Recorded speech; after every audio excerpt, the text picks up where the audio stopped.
In the next 30 years, according to UNESCO, more people worldwide will be graduating through education than since the beginning of history. More people.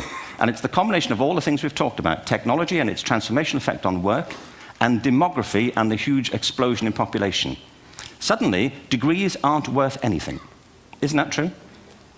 When I was a student, if you had a degree, you had a job. If you didn't have a job, it's because you didn't want one. And I didn't want one, frankly. So, but now, kids with degrees are often heading home to carry on playing video games, because you need an MA, where the previous job required a BA, and now you need a PhD for the other.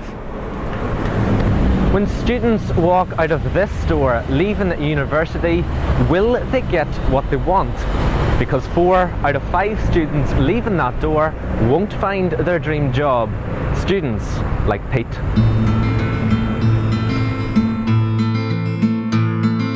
Magnesium wool.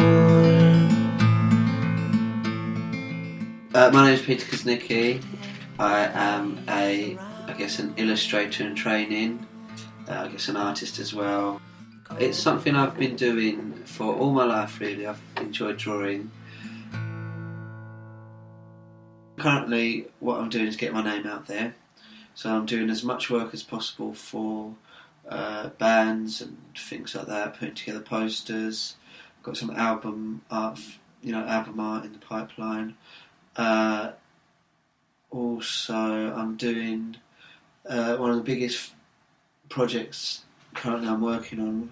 There's a vintage shop in Birmingham called Cow, which asked me about doing up one of their changing rooms, like illustrating up, and I applied for them and I got the job, which is nice. So that's what I'm working on now. But obviously they're not paying me, but it will be good exposure, I guess. So that's kind of what I'm working on. But then I guess in the next year, I hopefully will be moving to Barcelona, and up there I just want to carry on doing more and more drawing, and so I'm going to get involved in the music scene there and see what happens, take it from there, I guess. Joaquin Parra works for Citigroup in London's Canary Wharf.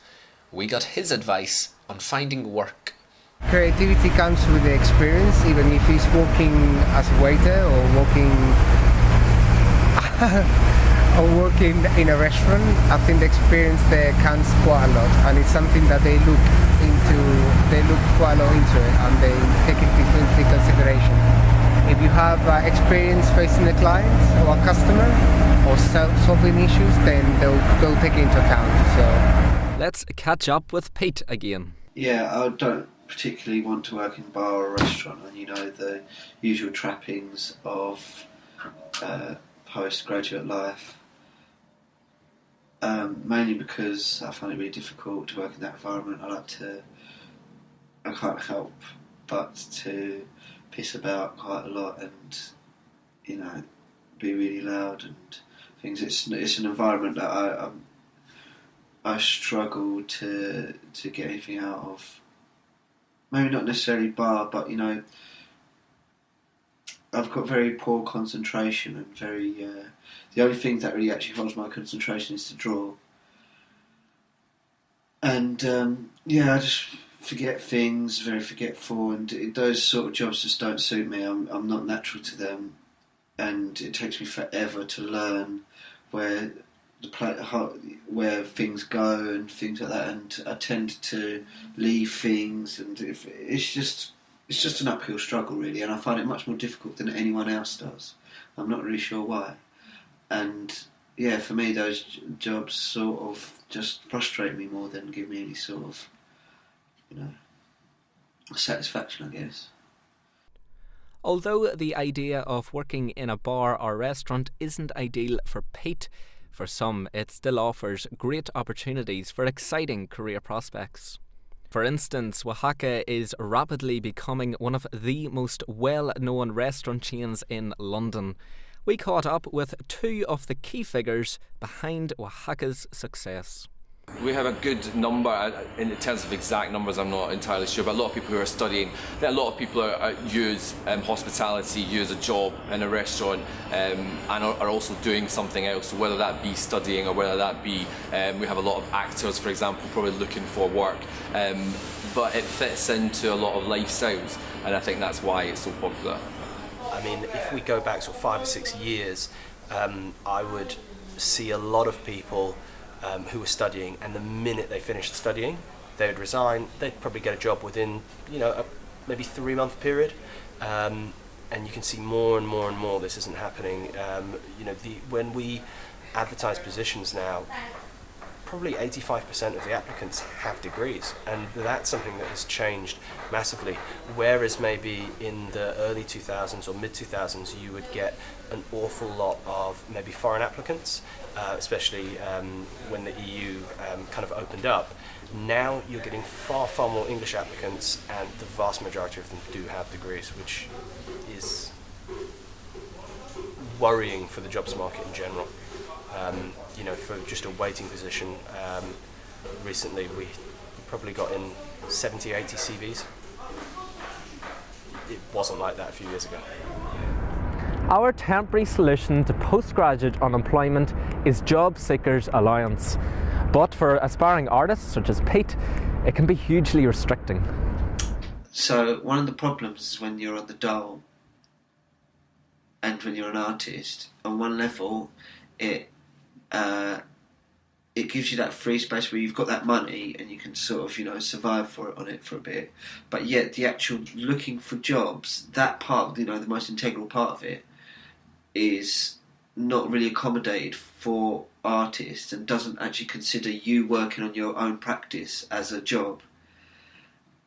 And that's a problem because, as an artist, you've got to be constantly at it. You've got to master your practice. And you don't want to be mastering being a bar manager.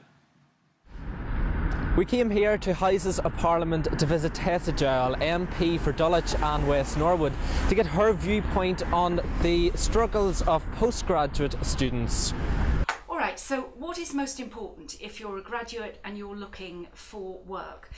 Is it the level of education or is it experience? Well, if you're a graduate, it's unlikely that you'll have a very wide range of experience, but it is well worth in your university vacations looking for things that you can do that are going to make your CV interesting. Because with so many young people and so many graduates chasing the few jobs that are available, you have to be the person who stands out. The second thing is that, of course, education is important, but employers are going to be less impressed by the graduate with the first-class honours degree, who doesn't look them in the eye, who's never done anything during their vacations, who appears to have no sense of their own purpose and drive and ambition, than they are somebody who has really worked against the odds, got themselves a degree, maybe not of that kind of distinction, but whose CV, even at the point at which they graduate, is peppered with interesting things that they've done, both to enrich themselves, but also, crucially, to enrich others. You might have heard of Adam Pacitti, who was on the news recently for his unconventional approach to finding employment. Hi there, my name's Adam Pacitti. I graduated last year with a first-class degree in media production, and I was very fortunate to go straight into a job. I was working at an arcade and I was really happy just to be earning a wage, but that was only seasonal. So I finished in September and I spent the next few months applying for jobs, and I applied for about 250 in total, and I didn't feel like I was getting anywhere.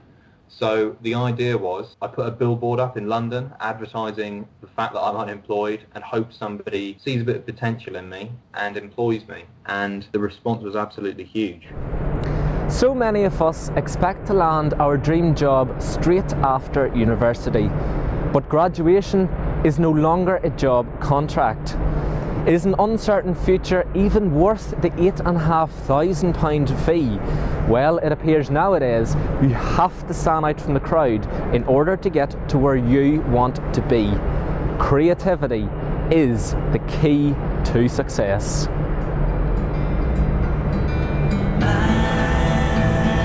Magnesia.